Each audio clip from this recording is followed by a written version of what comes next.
प्राणों से प्यारे विद्यार्थियों, साथियों, आज हम चर्चा करेंगे आदर्शवादी विचारक लोकमान्य बाल गंगाधर तिलक के राजनीतिक विचार।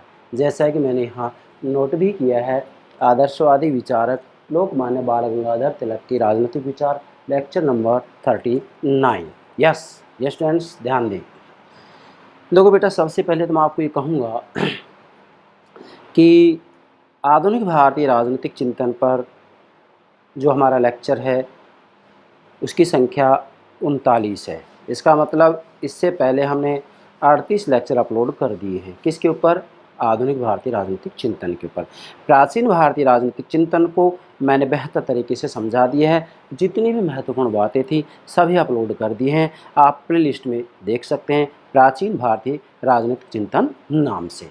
अब आधुनिक भारतीय राजनीतिक चिंतन के अंतर्गत हम आदर्शवादी विचारकों की बात कर रहे हैं और आदर्शवादी विचारकों में हमने मुख्यतः 5 विचारकों की चर्चा की थी कि भाई हम इन 5 विचारकों को एक एक करके समझाएंगे।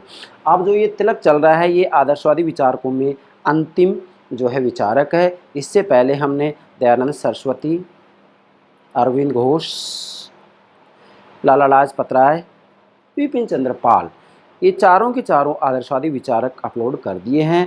ये अंतिम विचारक आदर्शवादी विचारकों में या उग्र राष्ट्रवादी विचारकों में ले रहे हैं हम। उग्र राष्ट्रवादी विचारधारा के नेता भी लोकमान्य बाल गंगाधर तिलक ही हैं। यस बेटा। और उदार राष्ट्रवादी विचारधारा के नेता कौन थे? गोखले, है ना। मैंने उदार राष्ट्रवादी विचारधारा समझाई, गोखले को जब समझाया तो उस समय सारी बातें आपको बता दी थी। ठीक है, अब हम तिलक के राजनीतिक विचारों को समझें। शुरू करें उससे पहले मैं इसकी थोड़ा ज़्यादा नहीं 2 सेंटेंस पृष्ठभूमि में तैयार करता हूँ, जिसके आधार पर पूरा का पूरा ये लेक्चर आपके समझ में आ जाएगा। क्या है वो बात बेटा? वो बात एक तरीके से गागर में सागर भरने वाली है। क्या है ये? कि लोकमान्य बाल गंगाधर तिलक के राजनीतिक विचार को समझ रहे हैं हम। तो तिलक के जो राजनीतिक विचार हैं, राजनीतिक विचार का, राजनीतिक चिंतन का जो केंद्रीय विषय है, केंद्रीय बिंदु है, जो सेंटर पॉइंट है, वो क्या है बेटा? स्वराज्य। क्या? स्वराज्य, भारत की आज़ादी। जैसा कि तिलक ने कहा भी था, स्वराज्य मेरा जन्म सिद्ध अधिकार है, मैं इसे लेकर रहूँगा। जन्म सिद्ध अधिकार बता दिए इन्होंने। अब आपको ताजुब होना चाहिए, इन्होंने अनायास थोड़ी कह दी ये बात। जब इन्होंने पश्चिमी विचारकों का अध्ययन किया, जिसके अंतर्गत विशेषकर जॉन लॉक, है ना, मैंने हॉब्स, लॉक और रूसो के ऊपर वीडियो अपलोड कर दिए हैं, आप प्लेलिस्ट में देख सकते हैं, पश्चिमी राजनीतिक चिंतन के अंतर्गत। तो जॉन लॉक ने जब ये बात लिखी कि भाई बच्चे को जन्म के साथ 3 अधिकार मिल जाते हैं, जीवन का अधिकार, स्वतंत्रता का अधिकार, संपत्ति का अधिकार। तो तिलक ने कहा कि जब पश्चिम वाले ये बात कह रहे हैं कि भाई बच्चे को जन्म के साथ ही 3 अधिकार मिल जाते हैं, तो क्या हम भारतीय मनुष्य नहीं हैं? और अगर हम भारतीय मनुष्य हैं तो हमें भी जन्म के साथ 3 अधिकार मिले हैं। जीवन का अधिकार मिला है, स्वतंत्रता का अधिकार मिला है, संपत्ति का अधिकार मिला है। अब इसमें से हमारे जो स्वतंत्रता का अधिकार है ब्रिटेन ने छीन लिया है और उन्होंने हमसे अधिकार छीना है। अब हम उनसे बलपूर्वक तरीके से अधिकार छीनेंगे। क्यों? क्योंकि हमें जन्म के साथ स्वतंत्रता का अधिकार मिला है। आप देखिएगा कितनी गंभीर बात है। इसलिए तिलक के राजनीतिक विचारों को समझना हो तो आपको पहली बात ये ध्यान रखनी होगी, क्या रखनी होगी ध्यान में, कि राजनीतिक चिंतन का मतलब तिलक के राजनीतिक चिंतन का जो केंद्रीय विषय है वो स्वराज्य की प्राप्ति है, भारत की आज़ादी है। ये आपको ध्यान में रखना है। बाकी मैंने यहाँ डायग्राम बनाए हैं, इन डायग्राम्स के माध्यम से मैं एक एक बात समझा दूंगा और मैं तो प्रत्येक लेक्चर में आपको इस रूप में समझाता हूँ कि मेरा एक भी लेक्चर विचारक के बारे में, किसी विचार के बारे में एक भी लेक्चर आपने अच्छे से देख लिया शुरू से लास्ट तक, पर्याप्त है। मैं विश्वास के साथ कह रहा हूँ। जबकि प्रत्येक विचारक के ऊपर 6-7 लेक्चर अपलोड करता हूँ, लेकिन हम एक एक लेक्चर को इस रूप में समझाते हैं कि बच्चा अगर एक भी लेक्चर देख लेगा तो भी वो एग्जाम में अच्छे अंकों से पास होगा ही होगा।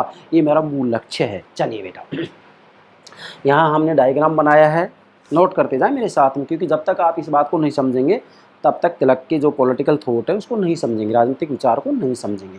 मूल लक्ष्य क्या मतलब है बेटा? इसका मतलब ये है कि जो लोकमान्य बाल गंगाधर तिलक हैं, जो कि उग्र राष्ट्रवादी विचारधारा के नेता भी हैं। यस बेटा। तो लोकमान्य बाल गंगाधर तिलक का जो मूल लक्ष्य है वो क्या है? मैंने आपको पहले प्रारंभ में बता दी थी। मूल लक्ष्य क्या है? स्वराज्य, स्वराज्य की प्राप्ति, ये मूल लक्ष्य है तिलक का। आगे बढ़ें। विचार सृष्टि का सार तत्व है, मतलब जो लोकमान्य बाल गंगाधर तिलक हैं वो यूरोप के आदर्शवादी विचारकों से प्रभावित हुए हैं। यूरोप के आदर्शवादी विचारकों में आप हीगल का नाम ले सकते हैं या इमैनुएल कांट का नाम ले सकते हैं, और राजनीति दर्शन या राजनीति सिद्धांत के जो जनक है प्लेटो, उनका नाम ले सकते हैं। यूरोप के आदर्शवादी विचारकों से तिलक प्रभावित हुए हैं, और यूरोप के जो आदर्शवादी विचारक वो ये कहते हैं कि विचार या चेतना ही सृष्टि का सार तत्व है। ज़रा समझें, विचार या चेतना ही सृष्टि का सार तत्व है। नहीं जैसा कि कार्ल मार्क्स ने पदार्थ को, जड़ को सृष्टि का सार तत्व बताया है। भाई सृष्टि के सार तत्व के बारे में यही तो कहा जाता है कि जड़ और चेतन सृष्टि के सार तत्व होते हैं। अब हीगल, यूरोप के आदर्शवादी, ये कह रहे हैं भाई विचार या चेतना सृष्टि का सार तत्व है। तो तिलक ने भी इस बात को स्वीकार किया है कि निश्चित रूप में जो विचार हैं वो सृष्टि के सार तत्व हैं। इसीलिए इन्होंने कहा कि स्वराज्य मेरा जन्मसिद्ध अधिकार है। अब ये कह रहे हैं कि स्वराज्य मेरा जन्मसिद्ध अधिकार है। अब विचार या चेतना ही सृष्टि का मूल तत्व होती है। इन्होंने वास्तविक रूप में यह विचार और चेतना को सृष्टि का मूल तत्व माना है। नेक्स्ट, प्रत्येक सामाजिक संस्था, मैंने यहाँ संकेत लिखा है, बस आप पूरा लिखेंगे। प्रत्येक प्रकार की सामाजिक संस्था विचार या चेतना की अभिव्यक्ति है। ये यूरोप के आदर्शवादी विचारक कहते हैं। हीगल ने भी ये बात कही, इमैनुएल कांट ने भी ये बात कही है, और तिलक ने इस बात को स्वीकार किया है कि ये बात सही है कि प्रत्येक प्रकार की जो सामाजिक संस्था होती है वो विचार या चेतना की अभिव्यक्ति होती है। आप जो है तिलक के राजनीतिक विचारों को समझेंगे तो इसके आधार पर ही समझना होगा आपको कि वास्तविक रूप में विचार या चेतना ही सृष्टि का सार तत्व होता है, और प्रत्येक प्रकार की सामाजिक संस्था विचार या चेतना की अभिव्यक्ति होती है। मैं तो ये कहूँगा कि परिवार भी जो होता है, वास्तविक रूप परिवार का जो मुखिया होगा, मुखिया के जैसे विचार होंगे वैसा परिवार होगा। कोई भी संस्था है, संस्था का जो मुखिया होता है उसके जैसे विचार होंगे वैसी संस्था बनेगी। इसी प्रकार से देश राष्ट्र के बारे में कह सकते हैं, वहाँ पर भी जैसे विचार होंगे वैसे ही राष्ट्र बन जाया करते हैं। ठीक है, आगे बेटा मैंने यहाँ लिखा है आदर्शवादी विचार 5, मतलब हम आदर्शवादी विचारकों में तिलक के राजनीतिक विचारों की चर्चा कर रहे हैं। आदर्शवादी विचारक 5, मतलब आदर्शवादी विचारकों में हम 5 विचारकों का अध्ययन कर रहे हैं। अरविंद घोष, दयानंद सरस्वती, लाला लाजपत राय, विपिन चंद्र पाल और तिलक, जिसमें 4 हमने अपलोड कर दी, 5 की चर्चा चल रही है। नेक्स्ट, तिलक के राजनीतिक विचारों को समझना हो तो इसके लिए आपको डायग्राम समझना होगा। क्या? स्वतंत्रता आंदोलन को 3 भागों में विभाजित किया जाता है, 3 कालों में विभाजित किया जाता है, 1885 से लेकर 1947 तक। 1885 क्यों माना प्रारंभ? क्योंकि 1885 में भारतीय राष्ट्रीय कांग्रेस की स्थापना होती है, एओ होम के द्वारा की जाती है, और 15 अगस्त 1947 को भारत को आज़ादी मिल जाती है। अब स्वतंत्रता आंदोलन 3 कालों में विभाजित किया जाता है, जिसमें पहला काल है उदार राष्ट्रीयता का काल 1885 से 1905, इसका नेता गोपाल कृष्ण गोखले। दूसरा है उग्र राष्ट्रीयता का काल, इसका काल है 1906 से 1919, इसका नेता लोकमान्य बाल गंगाधर तिलक है। इसलिए लोकमान्य बाल गंगाधर तिलक एक आदर्शवादी विचारक भी हैं और एक उग्र राष्ट्रवादी विचारक भी कहलाते हैं। इसको आप उग्र राष्ट्रवादी विचारक भी कहेंगे, आदर्शवादी विचारक भी कहेंगे, उग्र राष्ट्रवादी विचारधारा का नेता भी कहेंगे। तीसरा है काल राष्ट्रीयता का, गांधी युग 1920 से 1947 में भारत को आज़ादी मिल जाती है। तो तिलक की जब हम चर्चा कर रहे हैं तो ये स्वतंत्रता आंदोलन के जो 3 काल है, 3 काल में दूसरे काल में आता है उग्र राष्ट्रीयता का काल, जो कि 1906 से 1919 तक है। तिलक इस काल के अंतर्गत आते हैं। ठीक है बेटा, अब इधर आए। तिलक के राजनीतिक विचारों को समझना हो तो एक सूत्र दिया है मैंने। तिलक के विचारों का जो केंद्रीय विषय है वो स्वराज्य है, और स्वराज्य में भी पूर्ण स्वराज्य, गोखले की तरह ब्रिटिश शासन के अधीन स्वराज्य नहीं बल्कि पूर्ण स्वराज्य की बात करते हैं। अब स्वराज्य की बात करते हैं तो स्वराज्य के लिए तिलक स्वदेशी की बात करते हैं कि भाई अपने देश में बनी वस्तुओं का इस्तेमाल करें, और अपने देश में बनी वस्तुओं का इस्तेमाल करेंगे तो विदेशी में बनी हुई वस्तुओं का बहिष्कार हो जाएगा। इसका मतलब स्वराज्य अर्थात पूर्ण स्वराज्य की प्राप्ति चाहते हैं, ये इनका मूल लक्ष्य है। इनके राजनीतिक चिंतन का वास्तविक रूप में देखा जाए तो ये केंद्रीय विषय है। तिलक के राजनीतिक चिंतन का केंद्रीय विषय स्वराज्य है, पूर्ण स्वराज्य की प्राप्ति है, और एक प्रकार से इसके साधन बन जाते हैं स्वदेशी और बहिष्कार, जिसकी चर्चा हम आगे चलकर व्यापक रूप में करेंगे। इसके बाद में यहाँ मैंने डायग्राम और बनाया है, ये तो प्रत्येक विद्यार्थी को पता होना चाहिए। बेटा हम किसकी चर्चा कर रहे हैं आज? तिलक के राजनीतिक विचार की। अब आपसे कोई पूछ ले कि राजनीतिक विचार किसे कहते हैं, what do you means by political thought? बेटा राजनीतिक विचार का सीधा सा अर्थ होता है, मैंने यहाँ संक्षेप में डायग्राम के रूप में सामने रख दिया है आपके, क्या आप अर्थ लिखेंगे? राज्य संबंधी, लिखो आप, राज्य संबंधी मौलिक विषयों पर लिखें आप, मैं समझाऊंगा इसको। राज्य संबंधी मौलिक विषयों पर आप भी जो चिंतन मनन किया जाता है वह ही राजनीतिक चिंतन कहलाता है। यस, फिर से बोल रहा हूँ, राज्य संबंधी मौलिक विषयों पर जो चिंतन मनन किया जाता है वह ही राजनीतिक चिंतन कहलाता है। मतलब इसके अंतर्गत राज्य के बारे में जो कुछ भी चिंतन मनन किया जाता है उसको राजनीतिक चिंतन कहा जाता है। तो तिलक भी यहाँ पर राज्य के बारे में जो कुछ भी चिंतन मनन कर रहे हैं, जो कुछ भी कह रहे हैं, वह ही तिलक का राजनीतिक चिंतन कहलाएगा। अब राज्य संबंधी विषयों के अंतर्गत राज्य की उत्पत्ति की बात आती है, राज्य का कार्य क्षेत्र आता है, राज्य का लक्ष्य आता है, राज्य के निर्माण के तत्व आते हैं। राज्य निर्माण के आधुनिक समय में 4 तत्व माने जाते हैं: जनसंख्या, निश्चित विभाग, सरकार, संप्रभुता। सरकार के 3 अंग माने जाते हैं: व्यवस्थापिका, कार्यपालिका, न्यायपालिका। इन 3 अंगों का क्या आपसी संबंध होगा, तीनों का क्या कार्य होगा, तीनों का क्या संगठन होगा, इत्यादि सब बातों की चर्चा इसमें की जाती है। यही राजनीतिक चिंतन कहलाता है। आगे अब चूंकि हम व्यापक रूप में इसको लेते हैं तो ये 1 घंटे में बात पूरी नहीं होगी, मैंने केवल संकेत किया है। आगे ये डायग्राम बहुत महत्वपूर्ण है तिलक को समझने के लिए। बेटा जो तिलक हैं, तिलक के राजनीतिक विचारों की चर्चा कर रहे हैं, तो राजनीतिक विचारों को जब हम समझ रहे हैं तो सबसे पहले यहाँ ये साध्य और साधना का एक मैंने जो है सूत्र दिया है, फॉर्मूला दिया है। क्या कि लोकमान्य बाल गंगाधर तिलक के राजनीतिक विचारों का जो केंद्रीय विषय है वो स्वराज्य है। अब इसका मतलब तिलक का जो साध्य है वो स्वराज्य है। साध्य है, उद्देश्य है, लक्ष्य है, वो क्या है? स्वराज्य है, पूर्ण स्वराज्य, भारत की आज़ादी, भारत की स्वतंत्रता। अब जो ये स्वराज्य है, जो ये साध्य है, इस स्वराज्य की प्राप्ति किस साधन से हो? तो तिलक ने साधन के बारे में कहा है परिस्थिति के अनुसार साधनों का चयन होगा।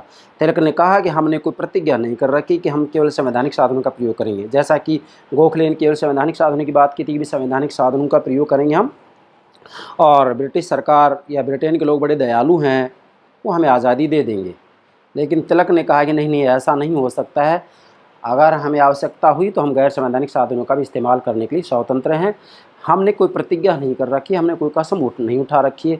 परिस्थिति के अनुसार निर्णय लिया जाएगा कि कब किस साधन का प्रयोग किया जाएगा। इसका मतलब तिलक यहाँ ये कहना चाह रहे हैं कि आपको अपना लक्ष्य तय कर लेना चाहिए, और इन्होंने कहा कि हमारा लक्ष्य है भारत की आज़ादी अर्थात स्वराज्य की प्राप्ति। फिर इन्होंने कहा कि जब लक्ष्य तय कर लिया तो लक्ष्य की प्राप्ति के लिए जिस भी साधन की आवश्यकता हो उस साधन का इस्तेमाल किया जा सकता है। तो यहाँ ऐसा लग रहा है कि ये एक तरह से वही बात कर रहे हैं जैसे कि इटली के मैकियावेली ने क्या कहा था? राजा को राज्य की चिंता करनी चाहिए, साधन तो सदैव आदरणीय समझे जाएंगे। मतलब मैकियावेली ने साफ कह दिया कि आप अपना लक्ष्य तय कीजिएगा, उस लक्ष्य की प्राप्ति के लिए नैतिक, अनैतिक, संवैधानिक, गैर संवैधानिक, असंवैधानिक जो भी साधन अपनाना पड़े वो अपनाया जा सकता है। मतलब राजा को तो अपने राज्य की चिंता करनी चाहिए, साधन तो सदैव आदरणीय समझे जाएंगे। इसका मतलब मैकियावेली ने भी कह दिया कि साधन पवित्र, अपवित्र, नैतिक, अनैतिक जो भी है, जिसकी आवश्यकता हो उसे अपनाया जा सकता है। हालांकि इस रूप में तिलक नहीं कह रहे, लेकिन तिलक ने संकेत तो कर दिया है कि परिस्थितियों के अनुसार ही साधनों का चयन किया जाएगा। तो इसका मतलब ये लग रहा है कि एक प्रकार से जो तिलक हैं ये मैकियावेली की तरह बात कर रहे हैं, इसलिए मैंने यहाँ लिख दिया मैकियावेली और तिलक के विचारों में यहाँ थोड़ी समानता सी लग रही है। अब साध्य है स्वराज और साधन परिस्थितियों के अनुसार होंगे। फिर मैंने इधर गोखले और गांधी, इसका मतलब लोकमान्य बाल गंगाधर तिलक कह रहे हैं कि भाई साध्य जो है श्रेष्ठ होना चाहिए, साधन परिस्थिति के अनुसार होंगे। लेकिन गोखले और तिलक, गोपाल कृष्ण गोखले और यहाँ गांधी, तिलक इधर आ जाएगा, गोपाल कृष्ण गोखले और गांधी जी, गोपाल कृष्ण गोखले और गांधी जी ये कह रहे हैं कि भाई आपको अपना साध्य तय करने से पहले आपके साधन पवित्र होने चाहिए। अगर आपके साधन पवित्र हैं, नैतिक हैं, तो आपका साध्य भी पवित्र नैतिक होगा। इसका मतलब गोखले और गांधी जी साध्य और साधन की पवित्रता की बात करते हैं, जबकि तिलक ने कहीं पर भी ये नहीं कहा कि साधन पवित्र ही हो। नहीं, साधन अपवित्र भी हो सकते हैं। मैकियावली ने भी यही कहा है कि साधन नैतिक अनैतिक कोई भी हो सकता है, जबकि गोखले और गांधी जी साध्य और साधन दोनों की पवित्रता की बात करते हैं। कैसे? जैसे गोखले और गांधी जी के साध्य की बात आती है, ठीक है ये स्वराज्य इनका साध्य है, ये भारत की आज़ादी ये भी चाहते हैं, लेकिन जब साधन की बात आती है तो साधन के बारे में कह देते हैं कि नहीं, हम तो केवल संवैधानिक साधनों का इस्तेमाल करेंगे, हिंसा किसी भी रूप में बर्दाश्त नहीं की जाएगी। इसका मतलब गांधी जी के लिए साध्य और साधन पवित्र हैं, गोखले के लिए भी साध्य और साधन पवित्र है, क्योंकि गांधी जी से पहले गोखले ने ये बात कही थी और गांधी जी ने ये बात स्वीकार कर ली थी। इसलिए गांधी जी का जो राजनीतिक गुरु है वो गोखले ही को माना जाता है। किसको माना जाता है? गोखले को माना जाता है। तो ये मैंने संक्षेप में आपको बता दिया। अब हम मूल बात पर आते हैं।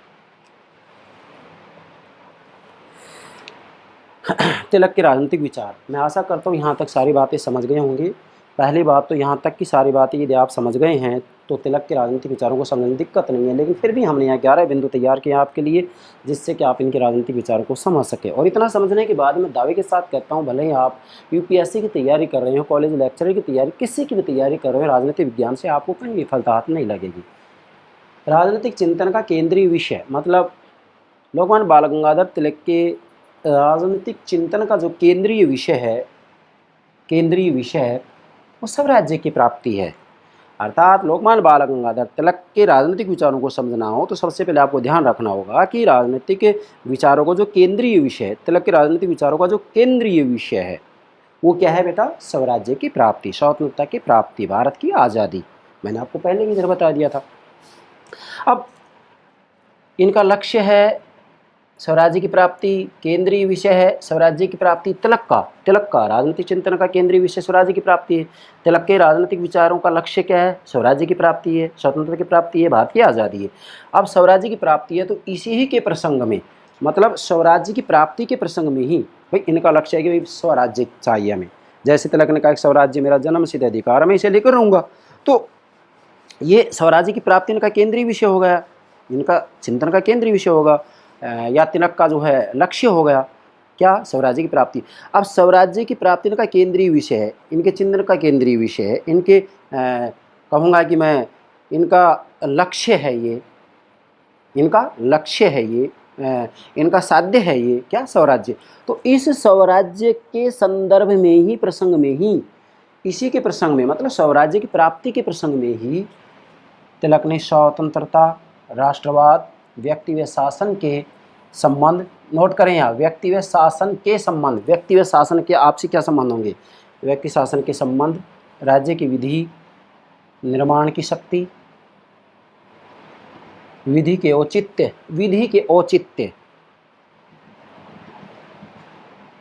राजनीतिक साधन,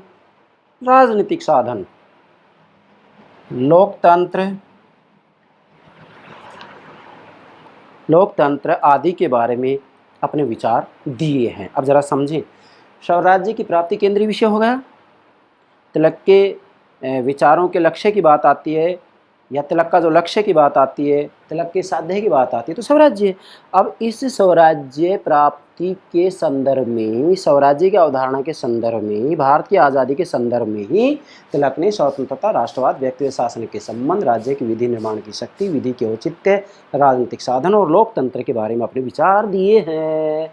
साधनों की बात आती है तो साधनों के बारे में उन्होंने कहा कि परिस्थितियों के अनुसार साधनों का चयन किया जाएगा।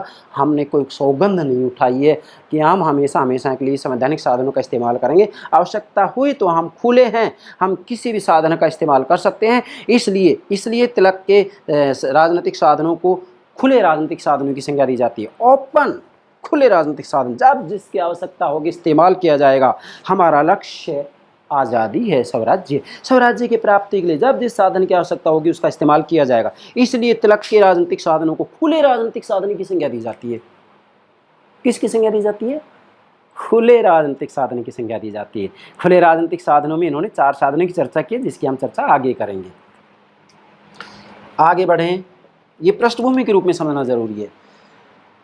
तिलक के राजनीतिक विचारों का मूल प्रेरक तत्व प्राचीन भारत की धर्म एवं संस्कृति। अब समझे जरा, तिलक के राजनीतिक विचारों का मूल प्रेरक तत्व प्राचीन भारतीय धर्म एवं संस्कृति है, मतलब प्राचीन भारत की धर्म और संस्कृति तिलक के राजनीतिक विचारों का प्रेरक तत्व है। तिलक के ऊपर श्रीमद् भागवत गीता का विशेष प्रभाव पड़ा है। जैसे श्री कृष्ण भगवान कहते हैं कि मनुष्य को अपने कर्म करते रहना चाहिए, फल की चिंता नहीं करना चाहिए। ऐसे ही तिलक ने कहा है कि हमें अपना ईमानदारी से कर्म करना है, फल की हमें कोई चिंता नहीं करनी है। इसका मतलब ये है कि हमारा जो साध्य है स्वराज्य की प्राप्ति है, तो स्वराज्य की प्राप्ति के लिए हमें दिन रात एक करनी है, और उसके बाद में इसकी प्राप्ति होना ना होना वो ईश्वर के अधीन है। ध्यान दें। आगे राजनीतिक परिस्थितियों एवं आवश्यकताओं के प्रसंग में, मतलब तिलक ने राजनीतिक परिस्थितियों एवं आवश्यकताओं के प्रसंग में प्रत्ययवाद अर्थात आध्यात्मवाद तथा राजनीतिक यथार्थवाद अर्थात भौतिकवाद के बीच विवेकपूर्ण समन्वय प्रस्तुत किया। मतलब लोकमान्य बाल गंगाधर तिलक ने अपने जो राजनीतिक विचार दिए, इसके अंतर्गत इन्होंने प्रत्ययवाद और राजनीतिक यथार्थवाद या आध्यात्मवाद भौतिकवाद, जरा ध्यान दें, आध्यात्मवाद भौतिकवाद के बीच में इन्होंने समन्वय प्रस्तुत किया है। मतलब तिलक का कहना है कि मानव केवल एक भौतिक प्राणी नहीं है, बल्कि मानव एक नैतिक प्राणी भी है, नैतिक प्राणी भी है। इसका मतलब इन्होंने आध्यात्मवाद और भौतिकवाद के बीच में समन्वय प्रस्तुत किया है। तो ये बहुत ही, मैं कहूँगा, प्रशंसा की बात है कि तिलक कितनी गंभीर बात कर रहे हैं कि जब तक इन दोनों में समन्वय नहीं होगा तब तक मानव अच्छे से जीवन व्यतीत नहीं कर सकता। ये धार्मिक रहस्य की बात है। अब हम तिलक के राजनीतिक विचारों को 11 बिंदुओं के माध्यम से स्पष्ट करेंगे। बिंदु नंबर 1, व्यक्ति एवं समाज का आधार शाश्वत धर्म अर्थात नैतिकता। मतलब तिलक ने कहा है कि भाई व्यक्ति और समाज का जो आधार है वो शाश्वत धर्म है, नैतिकता है। क्या है? नैतिकता है। मतलब मूल बात यहाँ ये है कि व्यक्ति और समाज का जो आधार है वो शाश्वत धर्म या नैतिकता है। और इसके बारे में तिलक ने कहा, क्या कहा, कि वास्तव में जो हितवादी अवधारणा है, हितवादी अवधारणा को राजनीतिक चिंतन का आधार माना इन्होंने। मतलब ये एक श्रेय मार्ग भी कहा जाता है इसको। तिलक ने ये कहा कि वास्तव में यहाँ जो हितवादी अवधारणा है इसके अनुसार तिलक कह रहे हैं कि केवल उसी कार्य को किया जाए जिस कार्यों को करने से जनता का, राष्ट्र का भला हो, हित हो। तो भारत की आज़ादी के लिए जो प्रयास किया जा रहा है इसमें भारत की जनता का, राष्ट्र का भला हो रहा है। और यहाँ जो तिलक राजनीतिक चिंतन दे रहे हैं वो राजनीतिक चिंतन इसी हितवादी अवधारणा से प्रभावित है। इसलिए तिलक ने कह दिया कि वास्तव में हमारा जो मूल लक्ष्य है स्वराज्य की प्राप्ति है। जब तक स्वराज्य की प्राप्ति नहीं होगी तब तक भारत की जनता का कल्याण नहीं होगा, भारत राष्ट्र की उन्नति नहीं होगी। तो ये हितवादी अवधारणा के आधार पर इन्होंने ये बात कही है। हितवादी अवधारणा, हितवादी मार्ग भी कहा जाता है इसको, श्रेय मार्ग भी कहा जाता है। ठीक है। दूसरा है पाश्चात्य भौतिकवादी नैतिक व राजनीतिक दर्शन से असहमति। लोकमान्य बाल गंगाधर तिलक ने पश्चिम के भौतिकवादी नैतिक एवं राजनीतिक दर्शन से असहमति प्रकट की है। मतलब पश्चिम के दर्शन से इन्होंने असहमति प्रकट की है। क्यों? क्योंकि तिलक का कहना है कि वास्तविक रूप में देखा जाए तो भारतीयों के मस्तिष्क के ऊपर पश्चिम के विचारों की या पश्चिम के विचारों की जो भौतिकवाद की प्रबलता है उस भौतिकवाद की कार्बन कॉपी तैयार हो रही है। मतलब भारत के अंतर्गत जो मनुष्य हैं, जो मानव हैं, जो जनता है, ये एक पश्चिम के भौतिकवाद की कार्बन कॉपी के रूप में तैयार हो रहे हैं। इसलिए इन्होंने इससे असहमति प्रकट की और ये कहा कि हमारा जो मूल आधार है वो हमारे प्राचीन भारत की धर्म और संस्कृति होना चाहिए। इसी के आधार पर लोकमान्य बाल गंगाधर तिलक ने बैंथम की उपयुक्तवादी विचारधारा की भी आलोचना की। बैंथम जो कि उपयुक्तवादी विचारधारा के जनक हैं, इंग्लैंड के विचारक हैं जिन्होंने उपयुक्तवादी विचारधारा दी है। उपयुक्तवादी विचारधारा का सूत्र है अधिकतम लोगों का अधिकतम सुख। मतलब जेरेमी बेंथम ये कहते हैं कि भाई सरकार को, मनुष्य को, संस्था को वो काम करना चाहिए जिससे कि ज़्यादा से ज़्यादा लोगों को सुख की प्राप्ति हो। मतलब अधिकतम लोगों का अधिकतम सुख, उस काम को करें जिससे ज़्यादा से ज़्यादा लोगों को सुख की प्राप्ति हो। ये बेंथम की उपयुक्तवादी विचारधारा कह रही है। अब यहाँ तिलक ने इस बात का विरोध किया है कि नहीं, ऐसा नहीं हो सकता है। यहाँ तो तिलक ये कह रहे हैं कि वास्तविक रूप में देखा जाए तो पूरे भारत की जनता और पूरा राष्ट्र का कल्याण तभी होगा जब क्योंकि भारत को स्वराज्य की प्राप्ति हो जाएगी। अगर इस बात को भारत पर लागू किया जाए तो इसका मतलब है कि ब्रिटिश सरकार अगर ऐसे कानून बना रही है जिससे ज़्यादा से ज़्यादा लोगों को सुखों की प्राप्ति हो रही है, तो इसका मतलब ब्रिटिश सरकार अच्छी है और उसको रहने दें यहाँ पर। तिलक ने इसका विरोध किया। तिलक ने साफ कह दिया कि नहीं नहीं नहीं, हम बैंथम की उपयुक्तवादी अवधारणा को स्वीकार नहीं करेंगे, बल्कि यहाँ तो संपूर्ण भारतीय जनता का कल्याण होना चाहिए, संपूर्ण राष्ट्र का कल्याण होना चाहिए। इसलिए तिलक ने जेरेमी बेंथम की उपयुक्तवादी विचारधारा की जो है आलोचना की है। जेरेमी बेंथम को आपको अच्छे से समझना हो, व्यापक रूप में समझना हो, तो मैंने बेंथम के ऊपर कितने ही लेक्चर अपलोड कर दिए हैं, आप प्लेलिस्ट में देख सकते हैं, पश्चिमी राजनीतिक चिंतन के अंतर्गत। तीसरा व्यक्ति की स्वतंत्रता संबंधी विचार। लोकमान्य बाल गंगाधर तिलक ने अपने राजनीतिक विचारों को समझाते हुए व्यक्ति की स्वतंत्रता के बारे में भी चर्चा की है। और डेफिनेटली स्वतंत्रता की बात आती है तो स्वतंत्रता तो राजनीतिक विज्ञान की एक सबसे महत्वपूर्ण अवधारणा है। मैं तो ये कहूँगा कि मानव जाति प्रारंभ से ही स्वतंत्रता की खोज कर रही है, और जब तक इस धरा पर, इस सृष्टि पर मानव मौजूद है, तब तक स्वतंत्रता की खोज करते रहेगी मानव जाति। लेकिन फिर भी मानव को कभी पूर्ण स्वतंत्रता प्राप्त नहीं हो सकती। आप देखिएगा, सब स्वतंत्रता की बात कर रहे हैं। जीन जैक्स रूसो कह रहे हैं मानव यस स्वतंत्र जन्मता है लेकिन सरतर बंधन में जकड़ा हुआ है। कार्ल मार्क्स कह रहे हैं विश्व के मजदूरों तुम एक हो जाओ, तुम्हारे पास खोने के लिए कुछ भी नहीं है, और खोने के लिए तो तुम्हारे पैरों में पड़ी हुई जंजीरें हैं, बेड़ियां। सब बेड़ियों को, जंजीरों को, समाज के बंधनों को तोड़ने में लगे हुए, काटने में लगे हुए, लेकिन नित नए बंधन मानव पर लग जाते हैं। मानव का भी पूर्ण रूप से स्वतंत्र हो ही नहीं सकता। सामाजिक नियमों के अधीन किसी न किसी रूप में से रहना ही पड़ेगा। ये बहुत राजनीतिक दर्शन की गंभीर बात बताई है मैंने मल्फर्ड की सिबली की। मल्फर्ड की सिबली, जिन्होंने जो कि अमेरिका के राजनीतिक विज्ञान के प्रोफेसर थे, अभी तो इस दुनिया में नहीं रहे हैं, उन्होंने अपनी किताब लिखी राजनीतिक विचार और विचारधाराएं। लगभग 1350 पेज हैं उस किताब में। तो उस किताब में ये सारी बातें दी गई हैं। तो हम तो आपको इधर उधर से जो अच्छी बातें होती हैं सारी देने का प्रयास करते हैं। अब व्यक्ति की स्वतंत्रता संबंधी विचार में तिलक के राजनीतिक विचारों को समझें। सबसे पहले तिलक ने वास्तविक रूप में देखा जाए तो स्वतंत्रता का अर्थ बताते हुए कहा है कि स्वतंत्रता का अर्थ है स्वपर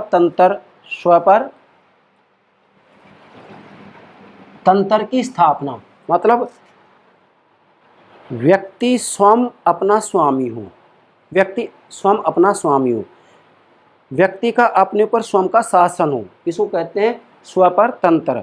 मतलब स्वयं के ऊपर स्वयं का नियंत्रण। तंत्र मीन्स शासन, नियंत्रण। स्व मीन्स स्वयं, मैं।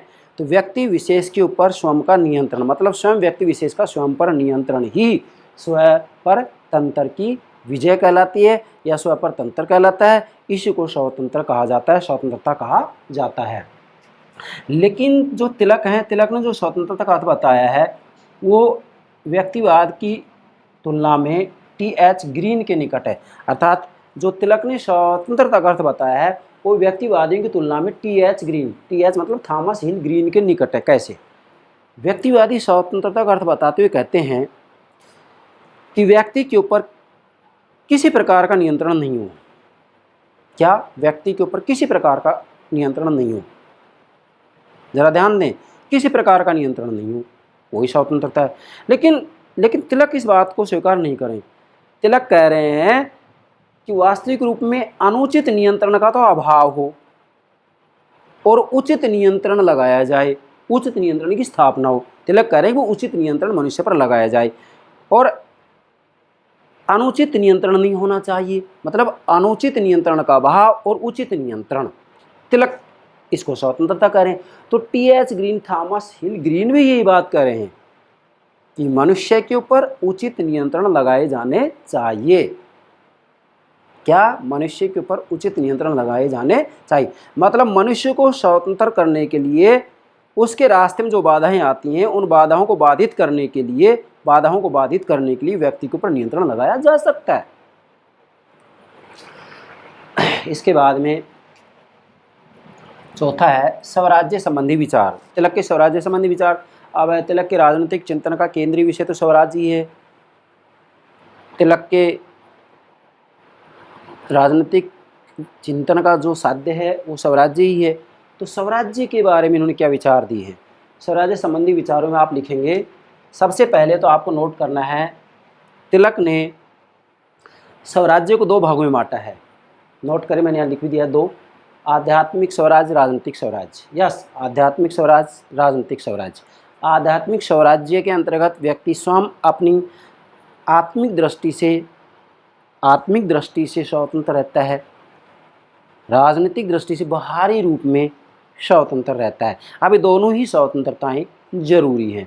तो तिलक ने दो प्रकार की जो है स्वराज्य बताए हैं, नोट करेंगे, आध्यात्मिक स्वराज्य, राजनीतिक स्वराज्य, नोट करना है। अब इसके बाद में इन्होंने स्वराज्य का अर्थ बताया कि अपने देश में अपना ही राज्य या शासन होना चाहिए। मतलब तिलक स्वराज्य का अर्थ बताते हुए कह रहे हैं कि अपने देश में अपना ही राज्य या अपना ही शासन होना चाहिए। अर्थात इनका कहना है कि अपने देश में अपना ही शासन या राज्य होना चाहिए। तो ये क्या हो गया, स्वराज्य होगा। लेकिन ये कौन सा स्वराज्य, ये राजनीतिक स्वराज्य। और आध्यात्मिक स्वराज्य क्या है, आध्यात्मिक स्वराज्य यहाँ पर स्वपरतंत्र, मतलब स्वयं व्यक्ति के ऊपर अपना नियंत्रण हो, अपनी जो आत्मा है वो अपने नियंत्रण में हो, अपने वश में हो, जितेंद्रिय हो, इंद्रियों को विजय में रखने वाली हो। इसी ही रूप बात को आगे बढ़ाते हुए तिलक कह रहे हैं कि स्वराज्य मेरा जन्म से अधिकार है, मैं इसे लेकर रहूँगा। ठीक है, अब ज़्यादा इसमें एक्सप्लेन करने की जरूरत नहीं है। पांचवा, साधन संबंधी विचार। अब बेटा इधर आओ, तिलक का साध्य क्या है, स्वराज्य। तिलक राजनीतिक चिंतन का मूल लक्ष्य क्या है, स्वराज्य। अब इस साध्य मतलब स्वराज्य, साध्य की प्राप्ति के लिए किस साधनों का इस्तेमाल किया जाएगा, यहाँ मैंने लिखा साधन। साध्य की प्राप्ति के लिए साधन चाहिए ना। अब साधन क्या है, साधन के बारे में गोखले ने कहा संवैधानिक साधनों का इस्तेमाल करें, गांधी जी ने भी कहा संवैधानिक साधनों का इस्तेमाल करें। लेकिन मैकियावली ने कहा कि राजा को तो राज्य की चिंता करनी चाहिए, साधन तो सदा आदरणीय समझे जाएंगे, नैतिक अनैतिक कोई भी हो सकता है। मैकियावली कह रहे हैं, इटली की मैकियावली पश्चिमी राजनीतिक चिंतन का जब अध्ययन करते हैं तो आधुनिक राजनीतिक चिंतन का जनक मैकियावली कहलाता है। भारत के संदर्भ में आधुनिक भारतीय राजनीतिक चिंतन का जनक राजा राम मोहन राय कहलाता है, ध्यान रखना। तो परिस्थिति के अनुसार साधनों की बात करते हैं कि परिस्थितियों के ऊपर निर्भर करता है, हम किसी भी साधन का इस्तेमाल कर सकते हैं। नैतिक भी हो सकता है, अनैतिक भी हो सकता है, संवैधानिक भी हो सकता है, गैर संवैधानिक भी हो सकता है। जरा ध्यान दीजिएगा, यहाँ साधन की बात हो रही है। मतलब स्वराज्य की प्राप्ति के लिए तिलक ने कहा कि परिस्थिति के ऊपर निर्भर करेगा हम किन साधनों का इस्तेमाल करेंगे। क्लियर। यहाँ तिलक कह रहे हैं कि साध्य पवित्र तो कोई भी साधन, जरा ध्यान दें, तिलक अपने विचारों को प्रस्तुत कर रहे हैं कि साध्य पवित्र तो कोई भी साधन इस्तेमाल किया जा सकता है। तिलक का कहना है कि आप पहले अपना साध्य तय कीजिएगा, अगर साध्य श्रेष्ठ है तो कोई भी साधन का इस्तेमाल किया जा सकता है। तो तिलक का साध्य क्या है, स्वराज्य, भारत की आज़ादी। तो इन्होंने कहा कि हमारा साध्य हमने तय कर लिया है, और अगर साध्य पवित्र है तो साधन कोई भी हो सकता है। लेकिन गांधी जी और गोखले जी कह रहे हैं कि नहीं, गलत बात, पहले तो साधन को आप चयन कीजिएगा। अगर आपका साधन पवित्र है तो साध्य तो स्वतः ही पवित्र हो जाएगा। इसलिए गांधी जी और गोखले जी दोनों ही साध्य और साधन दोनों की पवित्रता की बात करते हैं, जबकि मैकियावली पहले साध्य की बात करता है कि साध्य तय कर लो, साधन नैतिक अनैतिक कोई भी हो सकता है। और तिलक भी यही बात कह रहे हैं, श्री कृष्ण भगवान की तरह ही, क्योंकि इनके ऊपर श्रीमद् भागवत गीता का प्रभाव पड़ा हुआ है। और गीता में श्री कृष्ण भगवान ने साफ कहा है, क्या कहा है, दुष्ट के साथ दुष्टता की जा सकती है, इसमें बुराई कहाँ है। बस ज़्यादा इसमें संकेत करने की ज़रूरत नहीं है, कोई भी साधन इस्तेमाल किया जा सकता है। इसी के साथ में तिलक के जब साधनों की बात आती है कि साधन परिस्थिति के अनुसार, तो इसमें इन्होंने 4 साधनों की बात की है। स्वदेशी, अपने देश में बनी वस्तुओं का इस्तेमाल, बहिष्कार, विदेशी में बनी वस्तुओं का बहिष्कार।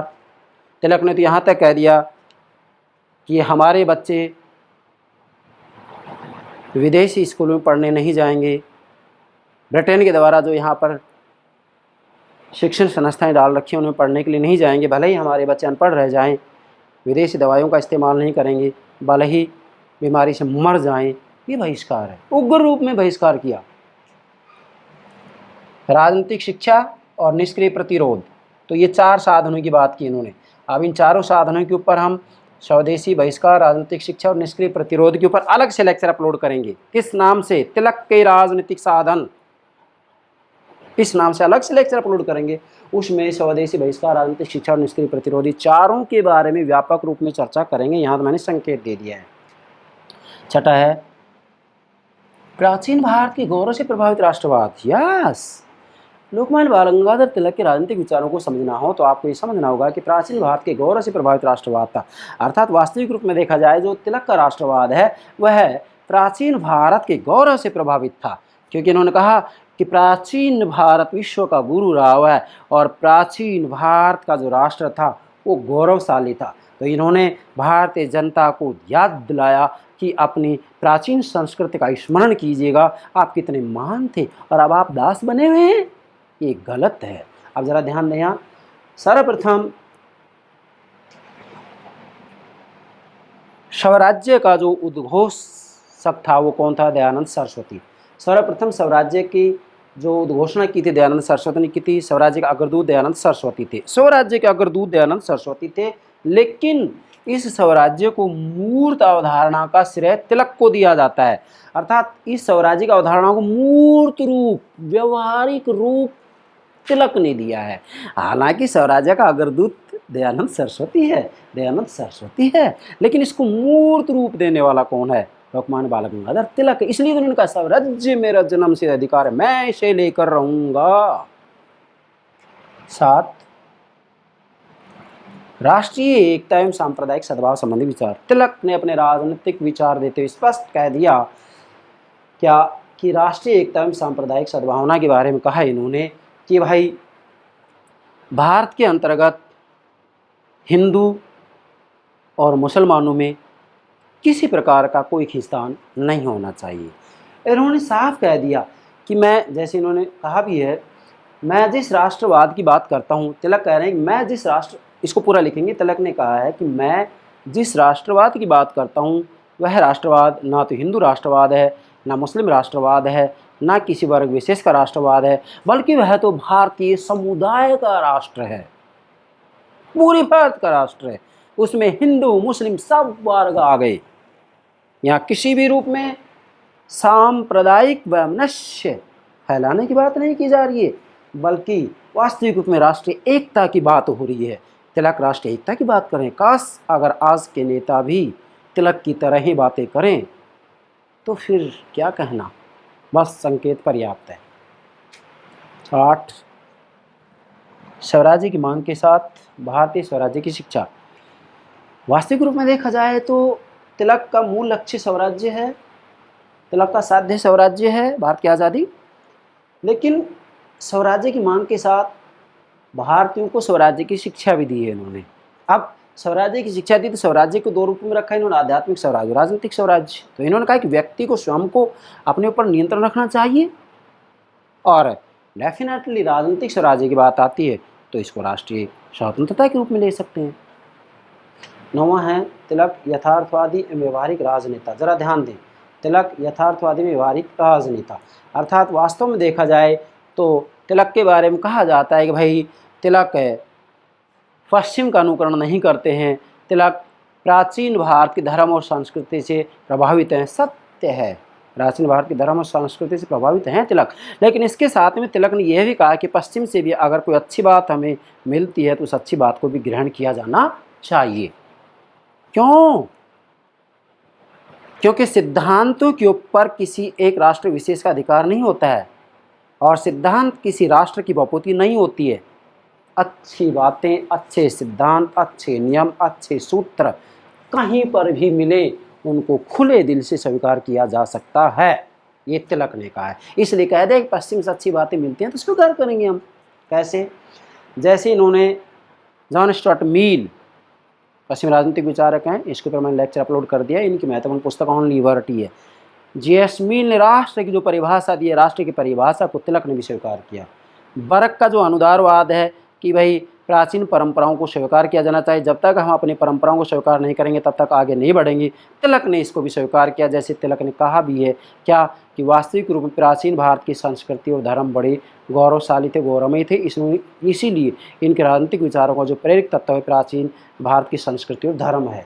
इसी के साथ में गैरिबाल्डी मैजिनी हैं जो कि इटली के हैं, इन्होंने वास्तविक रूप में इटली के लिए न जाने कितना कितना त्याग किया है, इस बात को भी तिलक ने स्वीकार किया है। इसी के साथ में वुड्रो विल्सन का जो राष्ट्रीय आत्मनिर्णय का सिद्धांत है, तिलक के ऊपर इसका भी प्रभाव पड़ा है। और भी कितने ही पश्चिमी विचारक हैं, जैसे कि जॉन लॉक है, जॉन लॉक के राजनीतिक विचारों का भी तिलक के ऊपर प्रभाव पड़ा है। जैसे जॉन लॉक ने 3 प्राकृतिक अधिकारों की बात की है, जीवन का अधिकार, स्वतंत्रता का अधिकार, संपत्ति का अधिकार, तो तिलक के ऊपर इस विचार का ही प्रभाव पड़ा है। इसलिए तिलक ने कहा स्वराज्य मेरा जन्मसिद्ध अधिकार है, मैं इसे ले करूँगा। भाई लॉक, जॉन लॉक ये कह रहे हैं ना कि जीवन स्वतंत्रता और संपत्ति बच्चे को जन्म के साथ मिल जाते हैं, तो तिलक ने इसलिए कह दिया है कि भाई जब जीवन, स्वतंत्रता और संपत्ति एक बच्चे को जन्म के साथ मिल जाते हैं तो हमें भी स्वतंत्रता जन्म के साथ मिली है। इसलिए तिलक ने कह दिया कि स्वराज्य मेरा जन्मसिद्ध अधिकार है, मैं इसे लेकर रहूँगा। गीता, सामाजिक सुधारों की तुलना में राजनीतिक सुधारों को प्राथमिकता, जरा समझें, सामाजिक सुधारों की तुलना में राजनीतिक सुधारों को प्राथमिकता दी। लोकमान्य बाल गंगाधर तिलक ने वास्तविक रूप में सामाजिक सुधारों की तुलना में राजनीतिक सुधारों को प्राथमिकता दी। अब जरा देखना बेटा, ये बिंदु बहुत महत्वपूर्ण है।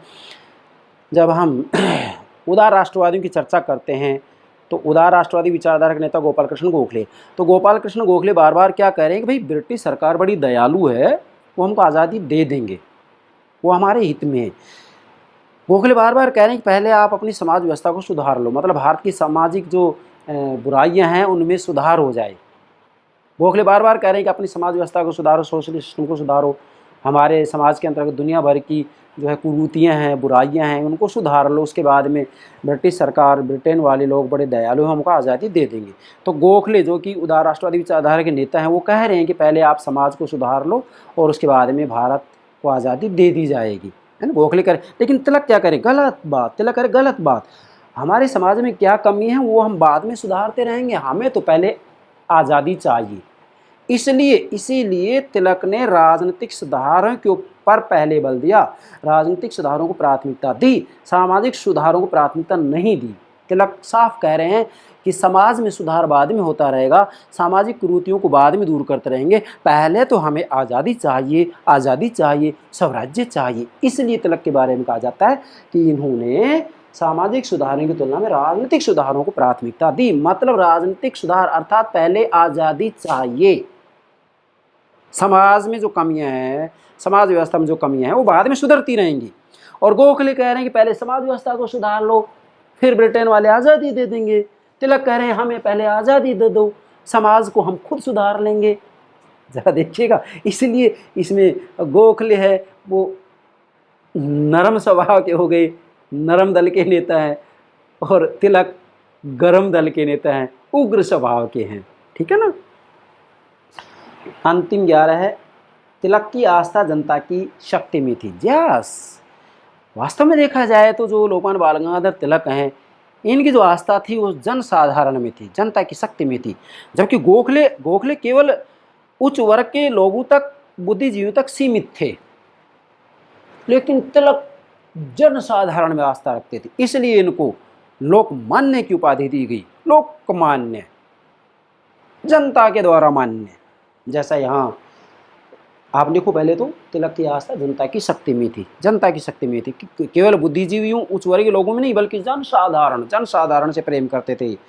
इसलिए एक विद्वान है डॉक्टर पट्टाभी सीतारमैया, पूरा नाम लिख लो, मैंने यहाँ संक्षेप में लिखा है, डॉक्टर पट्टाभी सीतारमैया, पट्टाभी भी चलेगा, पट्टाभी सीतारमैया क्या कह रहे हैं, गोखले उच्च वर्ग बुद्धिजीवियों की ओर देखते हैं। मतलब गोपाल कृष्ण गोखले जो कि उदार राष्ट्रवादी विचारधारा के नेता हैं, उदार राष्ट्रवादी विचारधारा का जो काल है वो 1885 से 1905 तक का है ना, और उदार राष्ट्रवादी विचारधारा के नेता भी गोपाल कृष्ण गोखले हैं। तो गोखले क्या कह रहे हैं, गोखले उच्च वर्ग बुद्धिजीवी की ओर देखते हैं। मतलब पट्टाभी सीतारमैया कह रहे हैं कि गोपाल कृष्ण गोखले उच्च वर्ग बुद्धिजीवियों के लोगों की ओर देखते हैं, जबकि तिलक, लिखो आप, यहाँ मैंने डॉट का मतलब पूरा लिखेंगे, गोखले उच्च वर्ग बुद्धिजीवियों की ओर देखते हैं, जबकि तिलक सर्वसाधारण और करोड़ों की ओर देखते हैं, करोड़ों लोगों की ओर देखते हैं। तिलक सर्वसाधारण पर जनसाधारण की तरफ देखते हैं, जबकि गोखले केवल उच्च वर्ग और बुद्धिजीवी लोगों की तरफ देखते हैं। तो तिलक और गोखले के विचारों में अंतर भी आपको दिखाई दे रहा है। ये हो गया तिलक के राजनीतिक विचार। और तिलक के राजनीतिक विचारों को बिल्कुल अच्छे से व्यापक रूप में समझना है तो सारे बिंदुओं को आप नोट करेंगे, अपने नोट्स बना लेंगे। ये बिंदु सारे समझने के बाद में तिलक के राजनीतिक विचारों को, पॉलिटिकल थॉट को समझने में आपको कतई दिक्कत नहीं आएगी। कहीं से किसी भी रूप में कैसा भी प्रश्न पूछा जाए आपको कहीं कोई दिक्कत नहीं आएगी। मुझे विश्वास है आप लोकमान्य बाल गंगाधर तिलक के राजनीतिक विचारों को अच्छे से समझ गए होंगे। यस बेटा, okay, thank you very much, thank you very much.